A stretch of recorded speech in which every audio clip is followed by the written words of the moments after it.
திராட்சப்பழத்தோட்ட ஊழியங்கள் கர்த்தரருளின ஊழியங்கள் திராட்சப்பழத்தோட்ட ஊழியங்கள் கர்த்தரருளின ஊழியங்கள் அவரில் இழைத்திருந்து கனி கொடுப்போம் கர்த்தர் வாய்க்க செய்வார் அவரில் இழைத்திருந்து கனி கொடுப்போம் கர்த்தர் வாய்க்க செய்வார் துதி உமக்கே துதி உமக்கே துதி உமக்கே என்றுமே என்றும் துதி உமக்கே துதி உமக்கே துதி உமக்கே என்றுமே என்றும் துதி உமக்கே என்றுமே என்றும் துதி உமக்கே என்றுமே.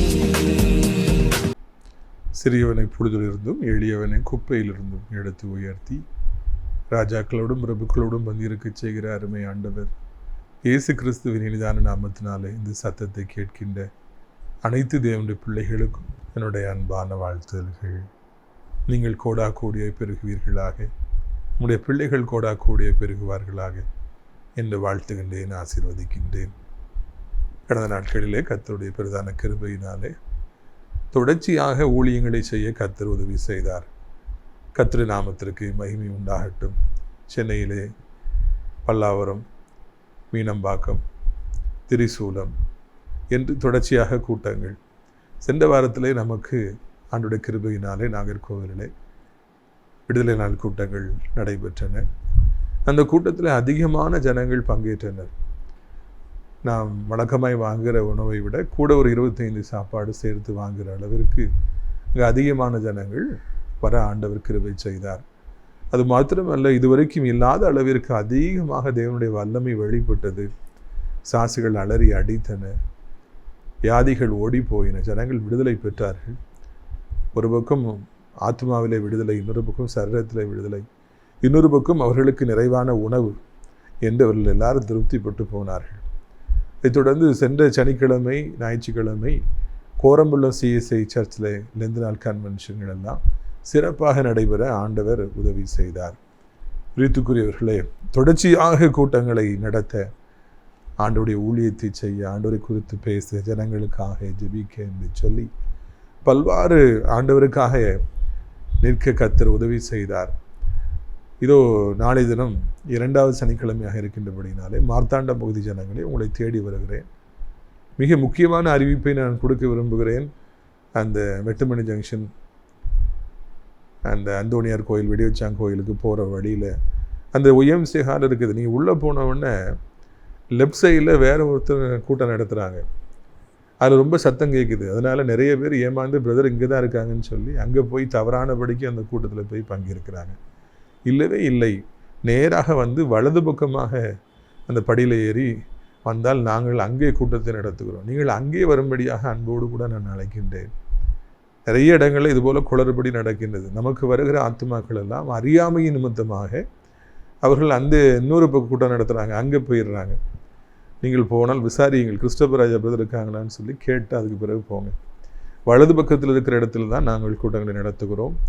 நீங்கள் வந்து பங்கேற்கும்படியாக உங்களை அன்போடு கூட நாங்கள் அழைக்கின்றோம். பிரியத்துக்குரியவர்களே, அவனுடைய கிருபையினாலும் இரக்கத்தினாலும் அடைக்கலான் குருவி இல்லத்தில் தங்கியிருக்கின்ற அந்த முதியவர்கள் எல்லாம் மிக சிறப்பான ஆதரவை பெற்று வருகிறார்கள். ஆண்டவருக்கு ஸ்தோத்திரம். நல்ல சுவையான சிறப்பான உணவுகள் அவர்களுக்கு 3 வேளையும் அளிக்கப்படுகின்றன. அதை போலவே இன்னுமாக ஜனங்களுக்கு அங்கே இருப்பவர்களுக்கு தினந்தோறும் கூட்டங்கள் நடத்தப்படுகின்றன. ஆண்டவருக்கு ஸ்தோத்திரம். விசாலமான பெரிய இடத்தை ஆண்டவர் நமக்கு கொடுத்திருக்கிறார். வாக்கிங் போகலாம், ஜெபிக்க போகலாம், என்ன வேண்டுமென்றாலும் அங்கே செய்யலாம். அந்த அளவிற்கு பெரிய இடத்தை ஆண்டவர் நமக்கு கொடுத்திருக்கின்றார். ஒருவேளை இந்த சத்தத்தை கேட்கிற நீங்கள் உங்கள் பெற்றோர்களை பராமரிக்க முடியாத ஒரு நிலைமையில் இருப்பீர்கள் என்றால் நீங்கள் உடனடியாக என்னை தொடர்பு கொள்ளலாம் என்கிற நல்ல செய்தியை உங்களுக்கு நான் அறிவிக்கும்படியாக விரும்புகின்றேன். அங்கே எல்லா வசதிகளும் அவர்களுக்கு செய்து கொடுக்கப்படும் என்பதையும் உங்களுக்கு நான் நினைவூட்டும்படியாக விரும்புகின்றேன். பிரியத்துக்குரியவர்களே, அங்கே கர்த்தர் எல்லா அனுகூலமான ஒரு சூழ்நிலை உருவாக்கி இருக்கிறார். இது ஒரு ஆவிக்குரிய முதியோர் இல்லம் என்பதையும் உங்களுக்கு நான் நினைவூட்டும்படியாக விரும்புகின்றேன். இந்த நாட்களில் உங்களுடைய குடும்பத்தார் சார்பாக யாருக்காவது பிறந்த நாள் வருகிற பொழுது அங்கே இருப்பவர்களுக்கு இலவசமாக நீங்கள் உணவளிக்கலாம். அது மாத்திரமல்ல, அங்கே ஏழை ஜனங்களை தங்க வைக்க வேண்டும் என்றால் உங்கள் குடும்பத்தின் சார்பாக மாதந்தோறும் பணம் கொடுத்து தாங்கலாம்.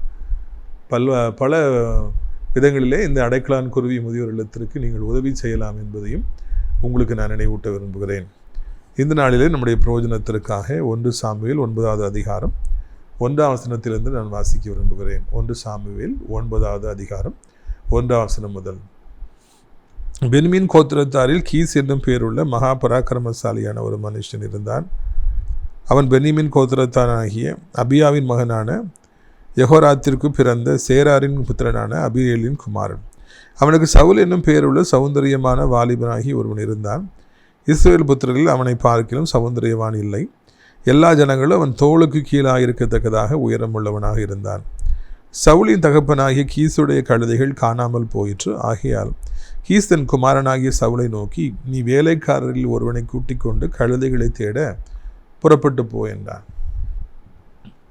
இங்கே நான் காண்கின்ற ஒரு காட்சியை பாருங்கள். ஒரு வாலிபர் இருக்கின்றார். அவருடைய பெயர் சவுல், அவருடைய அப்பா பெயர் கீஸ். அவர்கள் கொடுத்து அதிகமாக புகழப்பட்டிருந்தாலும் கூட இப்போதைக்கு அவருடைய நிலைமை மிகவும் பரிதாபமாக இருக்கின்றது. அவர்கள் அறியப்படாதவர்களாக, ஒரு சின்ன கோத்திரத்தை சார்ந்தவர்களாக, கழுதைகளை வைத்து பிழைப்பை நடத்துகின்றவர்களாக அவருடைய வாழ்க்கை போய்கொண்டிருக்கின்றது. நிறைய பேர் கோழி வளர்த்து முட்டைகளை விற்று அவர்கள் அந்த கோழி குஞ்சுகளை அட வைத்து அப்படியாக அவர்கள் வாழ்க்கை நடத்துகிறார்கள். இன்னும் அநேகர் கிராமப்புறங்களிலே, வில்லேஜ் சைடில் ஆட்டுக்குட்டிகளை மேய்த்து வளர்த்து அதன் மூலமாய் கிடைக்கின்ற பணங்களை வைத்து வாழ்கின்றார்கள். ஆனால் ஆட்டுக்குட்டிகளை வளர்ப்பதாக இருக்கட்டும், கோழி குஞ்சுகளை வளர்ப்பதாக இருக்கட்டும், மாடுகள் மூலமாக பிழைப்பை நடத்துவதாக இருக்கட்டும், அதனால் சாதாரணமான காரியம் அல்ல. ஏராளமான உழைப்பு இதற்கு தேவை. ஏராளமாய் கவனம் செலுத்த வேண்டும். கொஞ்சம் கண்ணை மூடி முழித்தால் கூட காணாமல் போய்விடும், சேதாரங்கள் வந்துவிடும். கழுதைகளை வைத்து அந்த நாட்களிலே இவர்கள் பிழைக்கின்றார்கள். அந்த கழுதைகளை வைத்து தான் அவர்களுக்கு வாழ்வாதாரம், அவர்களுக்கு சாப்பாடு. ஒருவேளை சுமை சுமக்க அவர்கள் அதை பயன்படுத்தி இருக்கலாம்.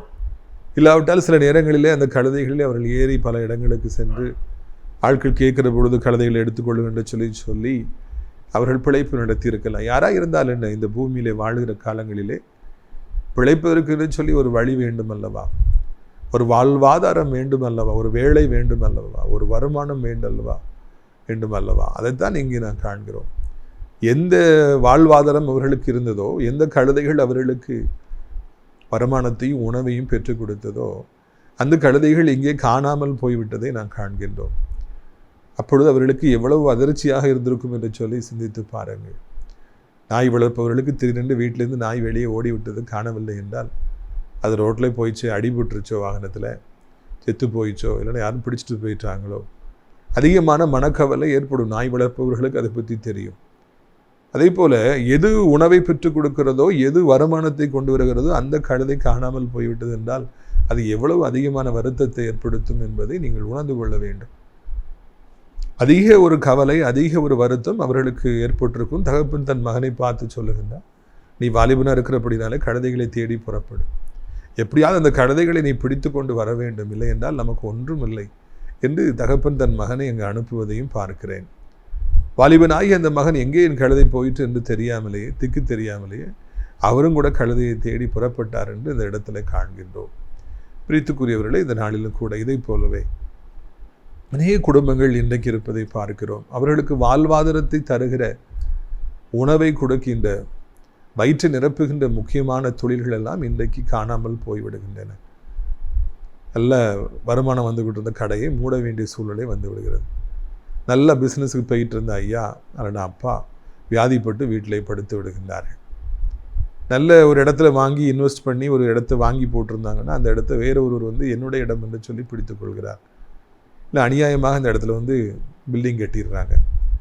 அவங்களுக்கு எது வாழ்வாதாரத்தை கொண்டு வர வேண்டுமோ, எது எதிர்காலத்தை செக்யூர் பண்ண வேண்டுமோ அது அவர்களுக்கு இல்லாமல் போய்விடுகிறது. அப்பொழுது அவர்களுக்கு என்ன செய்ய வேண்டும் என்று சொல்லி தெரியாமல் ஒரு பெரிய ஒரு திகைப்பும் ஒரு பதைபதைப்பும் உண்டாகிறது. அது ஒரு சாதாரணமான காரியம் அல்ல. ஐயோ போய்விட்டதே, ஐயோ இந்த கோடாலி கீழே விழுந்து விட்டதே, நான் இரவல் வாங்கி கொண்டு வந்ததல்லவா அந்த தீர்க்கதரிசியின் குமாரன், கதறினான், நான் இரவல் வாங்கி கொண்டு வந்து இதை வெட்டினேனே, கோடாரி தண்ணீருக்குள்ளே போய்விட்டது, ஐயோ என்று அவர் கதறினான் என்று நாம் காண்கின்றோம். பொருட்கள், உடைமைகள் காணாமல் போய்விடுகிற பொழுது கதறுகின்றார்கள். எத்தனை பேர் திடீரென்று சொல்லி அவர்கள் செயின் பறிக்கப்படுகிறது. ரோட்டில் போயிட்டு இருக்கிறாங்க, வேலைக்கு போகிறாங்க, இல்லைன்னா ஏதோ ஒரு காரியத்துக்கு அவங்க ட்ராவல் பண்ணுறாங்க, செயினை பிடிச்சி இழுத்து ஈவு இறக்கம் இல்லாதபடிக்கு அதை பிடுங்கி பைக்கில் வேகமாக போயிடுறாங்க. அப்போ அவங்க கதறாங்க, என் செயின் போயிடுச்சே, என் செயின் போயிடுச்சே. வீட்டை விட்டு வெளியே போகிறாங்க, கல்யாண வீட்டுக்கு போகிறாங்க, இல்லைன்னா வேறு ஏதோ ஃபங்க்ஷனுக்கு போகிறாங்க. போயிட்டு திரும்பி வந்து பார்க்குறாங்க, வீடு உடைக்கப்பட்டிருக்கிறது, பீரோ உடைக்கப்பட்டிருக்கிறது, 20 பவுன் நகையை காணவில்லை, 50 பவுனை காணவில்லை, 100 பவுனை காணவில்லை, 300 பவுனை காணவில்லை என்று சொல்லி நகையெல்லாம் காணாமல் போய்விட்டன. ஐயோ, அவர்கள் எப்படி கதறுகிறார்கள், எப்படி பதறுகிறார்கள். எத்தனை வருடமாக நான் கஷ்டப்பட்டு சேர்த்த இந்த நகைகள் எல்லாம் ஐயோ ஒரு நிமிடத்தில் காணாமல் போய்விட்டதே என்று அவர்கள் கதறுகிறார்கள், அழுகின்றார்கள். இப்படித்தான் எல்லா இடங்களிலும் நான் காண்கின்றோம். அநேகர் தங்களுடைய வாழ்விலே தங்களுக்கு வாழ்வாதாரமாக இருக்கிற கஷ்டப்பட்டு சேகரித்த அந்த சொத்துக்கள் எல்லாம் போய்விடுகிற பொழுது, அவருடைய உடைமைகள் காணாமல் போய்விடுகிற பொழுது, அநியாயமாக பறிக்கப்படுகின்ற பொழுது, இனி நான் என்ன செய்வேன் என்று சொல்லி தெரியாதபடிக்கு திகைப்பதை காண்கின்றேன். இதை கேட்டுக்கொண்டிருக்கிற தேவனுடைய பிள்ளையாகிய உங்களுடைய வாழ்விலும் கூட நீங்கள் கஷ்டப்பட்டு சம்பாதித்த பணமெல்லாம் இன்றைக்கு உங்களை விட்டு போயிருக்கலாம். யாரையோ ஒருவரை நம்பி நீங்கள் மோசம் போயிருக்கலாம். நீங்கள் எதிர்பாராத நேரத்தில் களவாடி சென்றிருக்கலாம், பிடுங்கி கொண்டு போயிருக்கலாம். உங்களுக்குரியதை இன்னொருவர் தனக்குரியது என்று சொல்லி உரிமை பாராட்டி கொண்டிருக்கலாம். உங்கள் இடத்துக்குள்ளாக அவர்கள் வந்து வேலை போட்டு ரவுடித்தனம் பண்ணி கொண்டிருக்கலாம். என்ன செய்வாய் பார்ப்போம் என்று சொல்லி சவால் விடலாம்.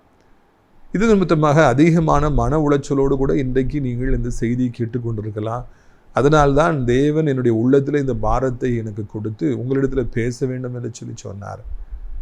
பிரியத்துக்குரியவர்கள், அநேகர் தங்களுடைய கஷ்டப்பட்டு சம்பாதித்த பணமெல்லாம் போய்விட்டது, கழுதைகளெல்லாம் போய்விட்டன, செல்வங்களெல்லாம் போய்விட்டனவே, என் பிள்ளை போய்விட்டானே, என் மகள் ஓடி போய்விட்டாளே என்று இன்றைக்கு அநேகர் கலங்கி நிற்பதை காண்கின்றோம். அன்றைக்கு ஒரு சகோதரியை பார்த்த பொழுது சொன்னார்கள், என் கணவர் என்னை விட்டு போய் 3 வருடம் ஆகிவிட்டது என்று சொல்லி. இன்னும் ஒருவரை பார்க்கிற பொழுது, என் மகள் என்னை விட்டு போய்விட்டாள், எத்தனையோ வருடம் ஆகிவிட்டது, எங்கெல்லாமோ தேடுகிறோம் ஐயா, மகளை காணவில்லை என்று சொல்லி அவர்கள் சொன்னார்.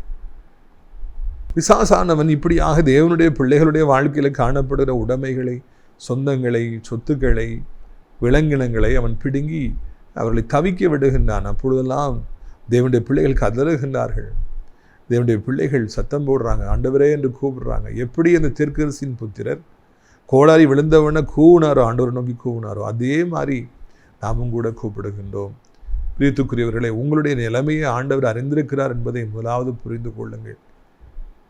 இந்த கோடாரிகள் போய்விட்டன, கழுதைகள் போய்விட்டன, கஷ்டப்பட்டு சேகரித்த பணமெல்லாம் போய்விட்டன, நகைகள் போய்விட்டன என்று நீங்கள் கதறுகின்ற பொழுது ஆண்டவரை நோக்கி நீங்கள் கூப்பிடுகிற அந்த கூக்குரல் அவர் செவியை கண்டிப்பாக எட்டும் என்று நான் உங்களுக்கு அறிவிக்கும்படியாக விரும்புகின்றேன்.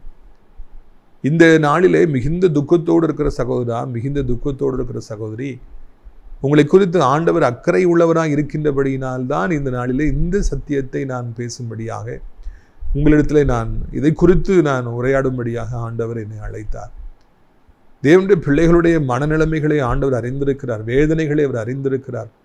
அவர் உங்களை விசாரிக்கிறவர் ஆனபடியினால் உங்கள் கவலைகளை எல்லாம் அவர் மீது இறக்கி வைத்து விடுங்கள் என்று வார்த்தை சொல்லவில்லையா? எனவே உங்கள் கவலைகளை எல்லாம் நீங்கள் அவர் மீது இறக்கி வைத்து விடும்படியாக, நீங்கள் எத்தனை காரியங்களை இழந்திருந்தாலும், எத்தனை சொந்தங்களை இழந்திருந்தாலும், திரும்பி வருமா வராதா என்கிற கேள்விக்குறி உங்களை பாதித்து கொண்டிருந்தாலும், வதக்கி கொண்டிருந்தாலும், நீங்கள் ஒன்றை அறிந்து கொள்ளுங்கள், இந்த சூழ்நிலைகளிலும் உங்களுக்கு உதவி செய்ய ஆண்டவர் போதுமானவராக இருக்கிறார் என்பதுதான் இந்த நாளிலே நான் கற்றுக்கொள்கிற காரியம். இங்கே இந்த வாலிபன் உடனடியாக தன்னுடைய கழுதைகளை தேடி அப்பாவுடைய கட்டளைக்கு கீழ்ப்படிந்து அவன் தேட புறப்படுகின்றான். நாமும் கூட ஆண்டவரை தேட புறப்பட வேண்டும். நம்ம ஏற்கனவே தேடி பார்த்துட்டோம், ஒன்றும் கிடைக்கல, நமக்கு கம்ப்ளைண்ட் பண்ணி பார்த்துட்டோம், நீதி கேட்டு பார்த்துட்டோம், ஒன்றும் நடக்கல. எனவே நம்ம ஆண்டவரை தேட புறப்பட வேண்டும். அதிகாலமையில் ஆண்டவரை தேட புறப்பட வேண்டும். இயேசுவே, என் தகப்பனே, நான் எங்கெல்லாமோ போய் நான் உதவி கேட்டுட்டேன், எங்கெல்லாமோ போய் தேடி பார்த்துட்டேன், யார்லாமோ சொல்லி பார்த்துட்டேன், ஒன்றும் நடக்கலை, போனதாகிவிட்டது, யாரும் எனக்கு உதவி செய்ய முடியல, நீங்கள் எனக்கு உதவி செய்யுங்க என்று சொல்லி ஆண்டவரை தேடி புறப்பட வேண்டும். இந்திய நாட்டின் தலைமை நீதிமன்றமாக சுப்ரீம் கோர்ட் இருக்கின்றது. அதுதான் இறுதி தீர்ப்பு, அதுக்கு மேலே ஒன்றும் கிடையாது. அங்கே என்ன தீர்ப்பு சொல்கிறாலோ அதுதான் கடைசி தீர்ப்பு. ஆனால் தேவனுடைய பிள்ளைகளாகி நமக்கு அதற்கும் மேலாக ஒரு கோர்ட் இருக்கிறது. அதுதான் நம்முடைய ஆண்டவர். அவரிடத்தில் நாம் போய் நம்முடைய பிரச்சனைகளை சொல்லுகிற பொழுது, இத்தனை பவுனகை எனக்கு போய்விட்டதே அப்பா, எனக்கு தாங்க முடியவில்லை என்று நீங்கள் அழுதுகிற பொழுது ஆண்டவர் உடனடியாக அதை காது கொடுத்து கேட்கின்றார். அவர் செயல்பட்டு உங்களுடைய சூழ்நிலைகளை சிறையிருப்பை திருப்புவதற்கு போதுமானவராக இருக்கின்றார்.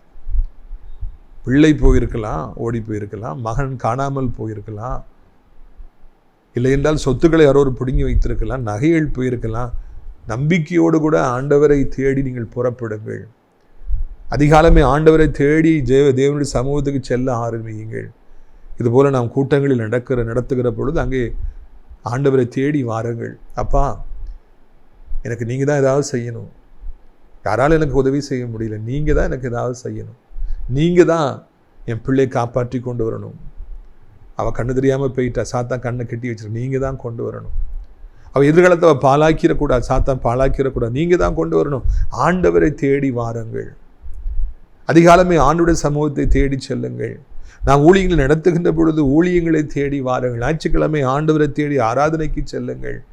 அங்கே ஆண்டவர் இருக்கிறார், அவர் எனக்கு உதவி செய்வார். மனுஷனை தேடி பார்த்து விட்டேன், என்னால் ஆன முயற்சிகள் எடுத்து விட்டேன், எதுவும் எனக்கு வாய்க்கவில்லை. இனி ஆண்டவர் தான் எனக்கு ஏதாவது செய்ய வேண்டும், அவர்தான் ஏதாவது மாற்றத்தை கொண்டு வர முடியும். இயேசுவே, நீங்கள் தான் என்னுடைய வாழ்க்கையை மாற்ற வேண்டும், என்னை விட்டு காணாமல் போனவைகள் நீங்கள் தான் கொண்டு வர வேண்டும், உம்மால் தான் அதை செய்ய முடியும் என்று ஆண்டவரை இயேசுவே என்று சொல்லி நீங்கள் ஓடுவீர்கள் என்றால் நிச்சயமாக மாற்றத்தை காண முடியும். நிறைய பேர் அப்படி காணாமல் போன உடனே அதிர்ச்சியில் இறந்து போகின்றார்கள்.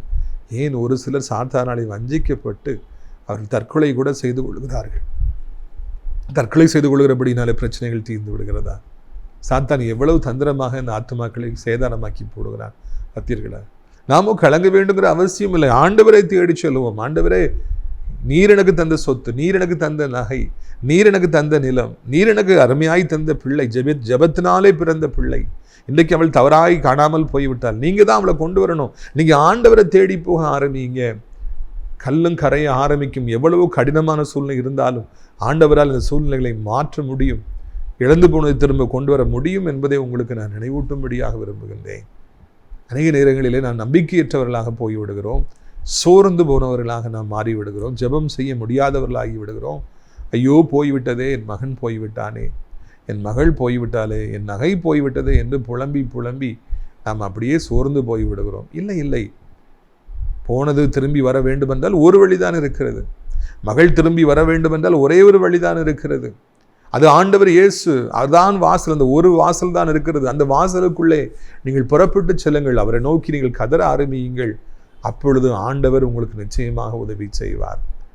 ஒருவேளை மிகவும் சோர்வின் மத்தியில் இருக்கிற அன்பு சகோதரா, சகோதரி, ஏன் நீங்கள் இயேசுவண்டை வரக்கூடாது?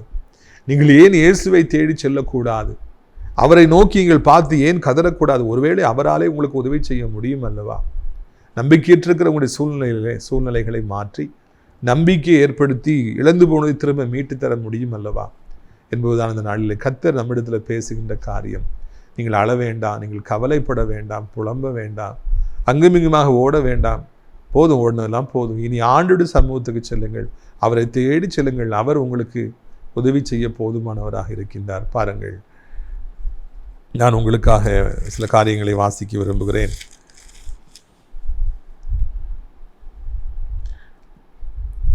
அந்த 1 சாமுவேல் 10 அதிகாரம் 1 வசனத்தை பாருங்கள். அப்பொழுது சாமுவேல் தைல குப்பி எடுத்து அவன் தலையில் மேல் வார்த்து அவனை முத்தம் செய்து, கர்த்தர் உன்னை தம்முடைய சுதந்திரத்தின் மேல் தலைவனாக அபிஷேகம் பண்ணினார் அல்லவா? பார்த்தீங்களா? என்னதோ தேடி போகிறாரு, என்னதோ நாங்கள் நடப்பதை காண்கிறோம். எங்கெல்லாமோ ஒரு தேடி போகிறார். வேலைக்காரன் ஆலோசனை கொடுத்தபடியினாலே கர்த்தருடைய தீர்க்கதரிசியாகிய சாமுவேலை தேடி போகிறார். சாமுவேல் தீர்க்கதரிசி விருந்துக்கு அழைக்கின்றார், முன் தொடையை கொடுக்கின்றார். முன் தொடை என்றால் மிக முக்கியமானது. ஒரு ஆட்டுக்குட்டியை விருந்து கொடுக்கிற பொழுது அந்த முன் தொடை தான் முக்கியமானது. அதை அவருக்கு கொடுத்து அவரை சாப்பிட வைத்து அவர் மேலே தைல கொம்பி எடுத்து ஊற்றி அபிஷேகத்தை ஊற்றி, கர்த்தர் உன்னைத்தானப்பா இஸ்ரவேலுக்கு ராஜாவாய் தெரிந்து கொண்டார் என்று சொல்லி ஒரு பெரிய மேன்மையை அங்கு கொடுப்பதை பார்க்கிறது. இஸ்ரவேலின் ராஜாவாக அங்கே சவுல் அபிஷேகம் பண்ணப்படுவதை காண்கிறோம், பரவசப்படுகின்றோம். கழுதை துளைந்து போய்விட்டது என்று சொல்லி தேடி தேடி வந்த அந்த சவுலுக்கு ஒரு நல்ல செய்தி காத்திருக்கிறது. நீதான் இஸ்ரவேலின் ராஜாவாக அபிஷேகம் பண்ணப்படுகிறாய் என்று சொல்லி, நீ தேடி வந்த கழுதையும் உன் வீட்டுக்கு வந்து விட்டது, பயப்படாதுன்னு சொல்லி கழுதையும் திருப்பி கிடைத்து விடுகிறது. இன்னொரு பக்கம் பார்க்கிற பொழுது இஸ்ரவேலுக்கு ராஜாவாக அங்கு சவுல் அபிஷேகம் பண்ணப்படுவதை காண்கின்றோம்.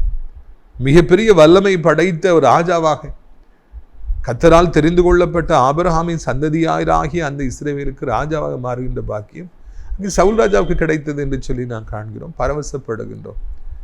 தேவனுடைய நடத்துதல்கள் எல்லாம் ஆச்சரியமானவைகளாக, அதிசயமானவைகளாக இருக்கின்றன என்று சொல்லி இங்கே காண்கின்றோம்.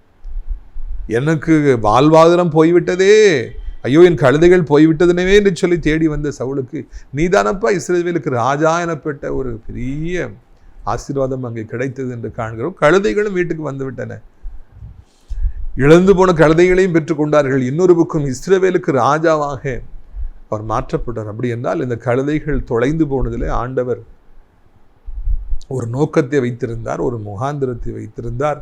அது மாத்திரமல்ல, அந்த தீமையை கர்த்தர் நன்மையாக முடிய பண்ணினார் என்று சொல்லி இந்த இடத்துல நாம் காண்கின்றோம். அதற்காக நாம் ஆண்டவரை துதிக்க வேண்டும். தேவனுடைய பிள்ளைகளுடைய வாழ்க்கையில் எல்லா தீங்கையும் ஆண்டவர் நன்மைக்காகவே மாற்றுகிறார் என்பதை நாம் அறிய வருகிறோம். ஏதோ ஒரு சின்ன பொருள் காணாமல் போயிருக்கலாம், சின்ன அளவிலே உங்களுக்கு சேதாரம் வந்திருக்கலாம், அது நிமித்தமாக நீங்கள் இன்றைக்கு கலங்கி போயிருக்கலாம். ஆனால் இந்த சேதாரத்தை ஆண்டவர் உங்களுடைய வாழ்க்கையிலே உங்களுக்கு நன்மையாக மாற்றப் போகின்றார். இந்த காலை நேரத்தில் நான் ஆண்டோட சமூகத்திலே காத்திருந்து ஜெபித்த பொழுது கர்த்தர் இந்த காரியத்தை எனக்கு சொன்ன பொழுது எனக்கு ரொம்ப சந்தோஷமாக இருந்தது. காணாமல் போய்விட்டதே, பிள்ளை போய்விட்டானே, மகள் போய்விட்டாலே என்று நான் கலங்கி நிற்கிறோம். துக்கத்தை சந்தோஷமாக மாற்றுகிற தெய்வம், மாறாவை மதுரமாக மாற்றுகின்ற ஆண்டவர் நமக்கு உண்டு. நீத்துக்குரியவர்களே, மிகப்பெரிய ஒரு சந்தோஷம் சவுல் வாழ்க்கையிலே. அவர் கனவுல கூட கண்டிருக்க மாட்டார், நான் இஸ்ரவேலுக்கு ராஜாவாய் மாற்றப்படுவோம் என்று, அதுவும் முதல் ராஜாவாய் மாற்றப்படுவோம் என்று சொல்லி. ஆனால் எல்லாம் எங்கே ஆரம்பித்தன? வேர் இட் ஸ்டார்டட். கழுதைகள் காணாமல் போன அந்த துக்கமான அந்த நேரத்தில் தானே, அங்கதானே ஆரம்பிச்சது அவர் இஸ்ரவேலுக்கு ராஜாவாக மாற்றப்படுகிற பாதை. தேவனுடைய பிள்ளைகளுடைய வாழ்க்கையில ஏதோ ஒரு துக்கம் வந்துவிட்டது என்றால், ஏதோ ஒரு கண்ணீர் வந்துவிட்டது என்றால், அந்த பாதை ராஜாவாக மாற்றப்படுவதற்கு, அரண்மனைக்கு அழைத்து கொண்டு செல்லப்படுவதற்கு உரிய பாதையாக ஆரம்பிக்கின்றது என்பதை நாம் மறந்து போகவே கூடாது. இந்த உலகத்து மக்களை குறித்து நான் பேச வரவில்லை, ஆண்டவரை அறியாமல் வாழ்பவர்களை குறித்து நான் பேச வரவில்லை, ஆண்டவரை வேண்டாம் என்று சொல்லி வாழ்பவர்களை குறித்து நான் பேச வரவில்லை. ஆண்டவரை தேடுகிற, ஆண்டவரை நேசிக்கிற, கர்த்தருக்கு பயப்படுகிற பிள்ளைகளை இடத்துல நான் பேச விரும்புகிறேன். என்றைக்கு உங்களுடைய வாழ்க்கையில் ஒரு துக்கம் ஆரம்பித்து விட்டதோ, அது பிள்ளைகளினாலே இருக்கட்டும், வியாபாரத்தினாலே இருக்கட்டும், ஊழியத்தினாலே இருக்கட்டும், இல்லாட்ட பக்கத்து வீட்டுக்காரர்கள் ஏதோ பிரச்சனையால் இருக்கட்டும், சாத்தான் இன்றைக்கு தேவனுடைய பிள்ளைகள் நிம்மதியை கெடுப்பதற்காக பல துக்கங்களை கொண்டு வர ஆரம்பிக்கின்றான். அந்த துக்கத்தின் பாதை தான் அரண்மனைக்குரிய பாதை என்பதை நான் உங்களுக்கு நினைவூட்டும்படியாக விரும்புகிறேன். எந்த இடத்துல அழுதுகிட்டு இருக்கீங்களோ அதுதான் ஸ்டார்டிங் பாயிண்ட். அரண்மனைக்கு செல்வதற்கும் இல்லாவிட்டால் ராஜாவாக மாற்றப்படுவதற்கும் உரிய பாதை அங்குதான் ஆரம்பிக்கிறது என்பதை உங்களுக்கு நான் நினைவூட்டும்படியாக விரும்புகின்றேன். பயப்பட வேண்டாம், தேவனுடைய பிள்ளைகளாகி நீங்கள் பயப்பட வேண்டாம். நீங்கள் அழுது கொண்டிருக்கிற இந்த இடத்தில் தான் நீங்கள் அரண்மனைக்கு செல்ல போகிற அந்த பாதை ஆரம்பிக்கின்றது. கர்த்தர் இந்த நாளிலே நீங்கள் எந்த இடத்துல அழுது கொண்டிருக்கிறீர்கள் அந்த இடத்துல உங்களை கரம் பிடித்து அவர் அரண்மனைக்கு அழைத்து கொண்டு செல்கிற நல்ல தெய்வமாக இருக்கின்றார். நான் இயேசுவின் நாமத்தில் சொல்லுகிறேன், அவருடைய ஊழியக்காரராக நான் சொல்லுகிறேன். எப்போ நீங்கள் அந்த இடத்துல அழுது ஆரம்பிச்சிங்களோ அந்த இடத்துலையே ஆண்டவர் உங்களை கரம் பிடித்து அரண்மனைக்கு அழைத்து கொண்டு செல்ல ஆரம்பித்து விட்டார். நீங்கள் சீக்கிரத்தில் ராஜாவாக முடிசூட்டப்படுவீர்கள். சாத்தான் சொல்லலாம், பாத்தியா உனக்கு இந்த துக்கம் வந்துருச்சு, பாத்தியா உனக்கு ஒரு வேதனை வந்துருச்சு, பாத்தியா உனக்கு ஒரு வியாதி வந்துருச்சு, பாத்தியா உன் பிள்ளைடைய வாழ்க்கை இப்படி ஆயிடுச்சு என்று சொல்லி அவன் உங்களை பார்த்து சிரிக்கலாம். ஏனென்றால் அவன் தந்திரக்காரனாக இருக்கின்றான், சாசானவன் பொய்யனாக இருக்கின்றான், பொய்க்கு பிதாவாக இருக்கின்றான். நீ செத்து போய்விட, நீ இருக்காதே என்று சொல்லி சொல்லுபவனாக இருக்கின்றான், கொலை பாதகனாக இருக்கின்றான். ஆண்டவரோ சொல்லுகிறார், இந்த இடத்திலிருந்து தானே நீ ராஜாவாக மாற்றப்பட போகிறாய். இதுதான் ஸ்டார்டிங் பாயிண்ட் மகனே. இதே இடத்திலிருந்து தான் உன்னை நான் அரண்மனைக்கு அழைத்து கொண்டு செல்வேன் என்று சொல்லி நம்முடைய ஆண்டவர் நம்மிடத்தில் பேசுகின்றவராக இருக்கின்றார். சவுல் அந்த கழுதைகளை தேடி போனபடியினால்தான் அந்த இடத்துல இருந்து தான் பாதையே ஆரம்பிக்குது. அரண்மனைக்கு போகிற பாதை அங்கே தான் ஆரம்பிச்சுது. ஒரு இஸ்ரவேலுக்கு ராஜாவாக மாற்றப்பட்டார். குழியிலே போடப்பட்டு எகிப்திற்கு அடிமையாக இஸ்மவேலிடத்தில் விற்று கொண்டு செல்லப்பட்டார் யோசேப்பு. அங்குதான் அரண்மனையின் பாதை ஆரம்பித்தது என்று சொல்லி நாம் அறிய வருகிறோம்.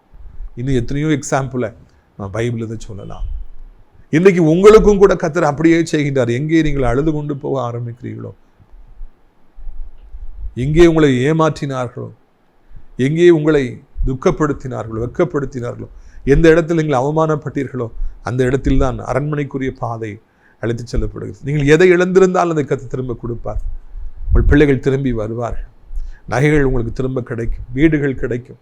உங்கள் இடத்தை யாரும் எடுக்க முடியாது, யாரும் தொட முடியாது. கர்த்தர் விட மாட்டார் என்கிற நல்ல செய்தியை உங்களுக்கு இந்த நாளிலே நான் அறிவிக்கும்படியாக விரும்புகிறேன். கர்த்தர் அப்படிப்பட்ட மேலான கிருபைகளையும் மேலான இரக்கங்களையும் உங்களுக்கு தருவாராக என்று சொல்லி நான் வாழ்த்துகிறேன். இந்த நாளில் உற்சாகத்தோடு கூட இருங்கள். கர்த்தர் பெரிய காரியங்களை செய்ய போகிறார். உங்களுக்காக நான் ஜெபிக்கட்டுமா? கண்களை மூடுவீர்களா? அப்பா பிதாவே, இந்த நாளுக்காக நன்றி செலுத்துகிறோம், ஸ்தோத்திரம் செலுத்துகிறோம். இந்த நாளிலும் கூட ஒரு நல்ல சத்தியத்தை கேட்கும்படியாக, ஆறுதலான வார்த்தைகளை கேட்கும்படியாக கர்த்தாவே எங்களுக்கு நீங்கள் உதவி செய்திருக்கீங்க. நன்றி அப்பா. உங்களுடைய சத்தம் பெண்மான்களை ஈனச் செய்யும், கேதுரு மரங்களை முறிக்கும். உங்களுடைய சத்தம் காதேச வனாந்திரங்களை அதிர பண்ணும் என்று சொல்லி நாங்கள் வாசிக்கிறோம். ஆண்டவரே, இந்த நாளிலும் கூட உங்களுடைய பிள்ளைகளுடைய உள்ளத்தை உங்களுடைய வார்த்தைகள் ஆறுதல் படுத்தட்டும், தைரியத்தை தரட்டும், நம்பிக்கையை தரட்டும். நான் இழந்து போனதை பெற்றுக்கொள்வேன், என் ஆண்டவர் எனக்கு அதை தருவாருங்கிற நம்பிக்கை அவர்களுக்கு உண்டாகட்டும் என்று சொல்லி கெஞ்சுகிறோம் ஐயா. அப்படி செய்வது உமக்கு அற்பமான ஒரு காரியம் ஐயா. உடைய பிள்ளைகளை ஆசீர்வதிப்பது உமக்கு ஒரு அற்பமான காரியம் ஐயா. அது ஒரு எளிதான காரியம் ஐயா. இயேசுவின் நாமத்தில் பிள்ளைகள் எதை இழந்து போனார்களோ அது திரும்ப வருவதாக. ஒருவேளை பிள்ளைகள் ஓடி போயிருப்பார்கள், திரும்ப வருவார்களாக. தம்பிமார்கள் கோபித்து கொண்டு வீட்டை விட்டு போயிருப்பார்கள், திரும்ப வருவார்களாக. விஷயங்காரன் வேற எங்கேயோ போயிட்டான், அவன் திரும்ப வருவானாக. கெட்ட குமாரன் திரும்பி வந்தது போல திரும்பி வருவானாக. ஆனால் அதே நேரத்தில் இப்படி பிள்ளைகள் ஆண்டவர் அவர்களை தேடி உம்மை தேடி அவர்கள் வருவார்களாக. பிள்ளைகள் போயிட்டாங்களா, அவங்க உண்மை தேடி வரட்டும், இயேசுவை தேடி வரட்டும். அப்பொழுது இழந்து போனது எல்லாம் திரும்ப வரும். அதற்காக நன்றி அப்பா. எல்லா வல்லமைக்கும் மேலான வல்லமைக்கு சொந்தக்காரரே, இது வானத்தையும் பூமி உண்டாக்கிய சர்வ வல்லமையுடைய தெய்வமே, ஒருவராய் பெரிய காரியங்களை செய்கின்றவரை, இந்த அண்ட சராச்சரங்களை உருவாக்கி எங்கள் ஆண்டவரை இயேசுவே, நாளில் உடைய பிள்ளைகள் ஒவ்வொருவருக்கும் ஒரு அற்புதத்தை செய்வீராக. போய்விட்டதே என்று கலங்கி தவிக்கிற அத்தனையும் நாளை திரும்ப கொடுப்பீராக. அவளை ஆற்றுவீராக, தேற்றுவீராக, அரவணைப்பீராக. இந்த நாளிலே கர்த்தர் பெரிய காரியங்களை செய்வீராக. இந்த நாளிலே கர்த்தர் ஆண்டவரை நீர் மகிமைப்படுவீராக. இந்த நாளிலே கர்த்தாவை கண்ணீரை துடைப்பீராக. அப்பா, யாரப்பா இழந்து போனதை திரும்ப கொண்டு வர முடியும்? தண்ணிக்குள்ளே போனதை யாரால கொண்டு வர முடியும்? உம்மால் மாத்திரம்தான் முடியும். உம்மால் மாத்திரம்தான் உதவி செய்ய முடியும். உம்மால் மாத்திரம்தான் இந்த சகோதரனுக்கு உதவி செய்ய முடியும். உம்மால் மாத்திரம்தான் இந்த சகோதரிக்கு உதவி செய்ய முடியும் என்பதை ஆண்டவரே இந்த நாளிலே நான் அறிவிக்கும்படியாக விரும்புகிறேன். தேவரீர், இந்த அருமையான நாளிலும் கூட தகப்பனே, உடைய பிள்ளைகள் ஒவ்வொருவருக்கும் நீங்கள் உதவி செய்யுங்க. முக்கியமாக கர்த்தாவே தோத்திரம் ஐயா, இந்த நாளில் வியாதிப்பட்டிருக்கிற பிள்ளைகளுக்கு எப்படியாவது ஒரு அற்புதத்தை செய்யுங்க, ஒரு அதிசயத்தை செய்யுங்க. அவருடைய கண்ணீரை தொடங்க இயேசுவின் நாமத்தினாலே. என்ன வியாதியாக இருந்தாலும் அவைகள் மாறட்டும், என்ன கட்டியாக இருந்தாலும் மறையட்டும், என்ன புண்ணாக இருந்தாலும் மறையட்டும். அது எவ்வளவு பயங்கரமான வியாதியாக இருந்தாலும் சீற்றங்கள் அப்படியே தணிந்து போகட்டும். கிருமிகள் பராதபடி காத்துக்கொள்ளுங்க. கை கால்களுக்கு சாத்தா முடக்காதபடி. ஆண்டவரே, புண்ணு வந்துருச்சு, காலை எடுக்கணுங்கிறாங்க, கை எடுக்கணுங்கிறாங்க, என்ன செய்யும் தெரியலையேன்னு சொல்லாதபடிக்கு இன்றைக்கு அந்த வியாதிகளை புண்களை மறைய செய்வீராக. கிருமிகள் பரவாதபடிக்கு பற்களை உடைத்து போடுவீராக. அப்பா, என் தகப்பனே, பிஸ்னஸில் எல்லாத்தையும் இழந்து வருமானமே இல்லாமல் தவிக்கிற பிள்ளைகள் உண்டப்பா. இழந்து போனதை தாருங்க ஐயா, சொத்துக்களை தாருங்க, வருமானத்தை தாருங்க, மகிமையை தாருங்க. எந்த இடத்துல பிள்ளைகள் தாழ்த்தப்பட்டு நிற்கிறார்களோ அந்த இடத்துல அவர்களை தூக்கி நிறுத்துங்க. இன்றைக்கு இப்பொழுது ஒரு அற்புதத்தை செய்யுங்க, அதிசயத்தை செய்யுங்கப்பா. வேதனை இல்லாத ஒரு வாழ்க்கையை கர்த்தர் எப்படியாவது தர வேண்டும் என்று சொல்லி கெஞ்சுகிறோம் ஐயா. இயேசுவின் ரத்தம் ஜெயம், இயேசுவின் ரத்தம் ஜெயம். இயேசுவின் ரத்தத்தினால மீட்பு உண்டாகட்டும். இயேசுவின் ரத்தத்தினால தகப்பனே ஒரு மாற்றம் உண்டாகட்டும் என்று சொல்லி கெஞ்சுகிறோம். கர்த்தர் அப்படி செய்ய போகிற அன்பிற்காக நமக்கு சோத்திரம் சோத்திரம் சோத்திரம் ஐயா. பல வருடமை படித்து முடித்து வேலை இல்லாமல் இருப்பவர்களுக்கு ஒரு வேலைக்கான வாய்ப்பை தாரும் ஆண்டவரே சோத்திரம். வீசாவை தாரும், ப்ரமோஷனை தாரும், டிரான்ஸ்ஃபரை தாரும். பிள்ளைகள் என்ன காரியங்களுக்காக வாஞ்சித்து கதறி நிற்கிறார்களோ அவர்களுக்கு ஒரு அற்புதத்தை செய்யும். அப்படியே ஆண்டவரே அப்படி நாமத்தை சொல்லி ஜெபிக்கிறோம். கவர்மெண்ட் டெஸ்ட் எழுதுனாங்க பிள்ளைங்க, 10th 12th 11th ஞானத்தை தாருங்க, புத்தியை தாருங்க, அவர்களுக்கு ஆண்டவர் காரிய சித்தியை தாருங்க, சுகத்தை தாருங்க. ஸ்டேட் லெவலில் மார்க் எடுக்க கர்த்தர் உதவி செய்யுங்கப்பா. நான் ஸ்டேட் பஸ்ன்னு சொல்லி எல்லா பேப்பரில் உங்கள் ஃபோட்டோ வரணும். பெற்றோர்கள் சந்தோஷப்படணும், பெற்றோர்கள் சந்தோஷப்படணும். கர்த்தாவே அதற்கு நீங்கள் உதவி செய்யணும் என்று சொல்லி கெஞ்சுகிறோம். இப்பொழுதும் ஆண்டவரை தோத்திரம் ஐயா. வயதானவர்களுக்காக ஜெபிக்கிறோம். 2 கைகளால் ஏந்தி கொள்ளுங்க, கீழே விழுந்து விடாதபடி, எலும்புகள் முறிந்து விடாதபடி காத்துக்கொள்ளுங்க ஆண்டவரே. பிள்ளைகள் ஆண்டவரை கடன் வாங்காமல் கடன் கொடுக்க உதவி செய்யுங்க. வலிய பிள்ளைகள் பைக்கு மெதுவாக ஓட்டட்டும், விபத்து நாச மோசங்கள் வந்து விடாதபடி ஆண்டவரே, எந்த இழப்பு வந்து விடாதபடி காத்துக்கொள்ளுங்க. ஹார்ட் அட்டாக் வராதபடி காத்துக்கொள்ளுங்க. சடுதியில் எந்த நாச மோசங்களும் வராதபடி காத்துக்கொள்ளுங்க. பிள்ளை வருகையிலும் போகிலும் ஆஸ்வதிக்கப்பட்டிருக்க உதவி செய்யுங்க. வெளிநாட்டில் இருக்கிற பிள்ளைகள், உலகம் இருக்கிற அத்தனை நாடுகளுக்காய் மக்களுக்காய் ஜெபிக்கிறோம். அமைதி சமாதானம் உண்டாகட்டும். எங்கள் தாய் திரு நாடாக இந்தியாவிற்காக, தமிழ்நாட்டுக்காக ஜெபிக்கிறோம். கர்த்தாவே, நீங்கள் ஒரு அற்புதத்தை செய்து அவர்களை சந்தோஷப்படுத்த வேண்டும் என்று சொல்லி கெஞ்சுகிறோம். அனைத்து மதத்தவர்களையும், அனைத்து மொழி பேசுகின்றவர்களையும் ஆசீர்வதியும். முக்கியமாக ஆண்டவரே, அனைத்து விசுவாச பிள்ளைகள், ஆலயங்கள், திருச்சபைகள், ஊழியக்காரர்கள், பாஸ்டர்ஸ் அனைவரையும் ஆசீர்வதிங்க. நாசிரியர் திராட்சைப்பழ தோட்ட ஊழியர்களை நேசிக்கிற, அடைக்கலான் குருவி இல்லத்தை நேசிக்கிற, நாள்தோறும் நம்முடைய நிகழ்ச்சிகளை பார்க்கிற பிள்ளைகள் ஒவ்வொருவரையும் அத்திர ஆசீர்வதிப்பீராக. ஆண்டவரே, அடைக்கலான் குருவி இல்லத்தில் தங்குவதற்கு அநேக முதியவர்கள் தேவை, வேலை பார்ப்பதற்கு நர்சஸ் தேவை. கர்த்தர் மகிமைப்படுங்க. இயேசு மூலமே ஜெபிக்கிறோம் நல்ல பிதாவே. என் ஆத்துமாவை கர்த்தரை சோத்திரி, என் முழு உள்ளமையுடைய பரிசுத்த நாமத்தை சோத்திரி. என் ஆத்துமாவை கர்த்தரை சோத்திரி, அவர் செய்த சகல உபகாரங்களை ஒருபொழுதும் மறவாதே. ஆமென். உடைய கர்த்தராகிய இயேசு கிறிஸ்துடைய கிருபையும், பிதாவாகிய தேவனுடைய அன்பு, பரிசுத்த அந்யோன்ய ஐக்கியமில்லாத பிரசன்னம் உங்கள் அனைவரோடு இன்றைக்கு சதா காலங்களில் நிலைத்திருப்பதாக. அல்லேலூயா, அல்லேலூயா, அல்லேலூயா.